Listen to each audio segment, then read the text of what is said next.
Ficou ok, pessoal.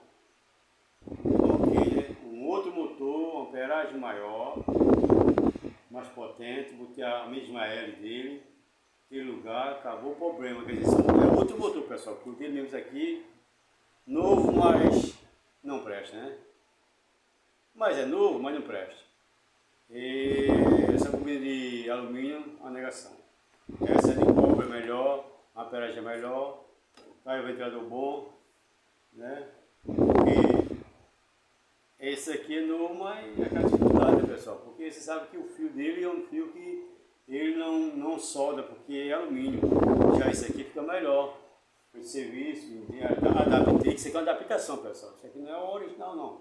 Aqui já é um outro motor colocando nessa caixa. Porque aqui a caixa está completa, tá os pezinhos tudo ok, combinando, aí vou colocar aqui, fica melhor. Ok? Um abraço para todos os meus seguidores. Fui, pessoal.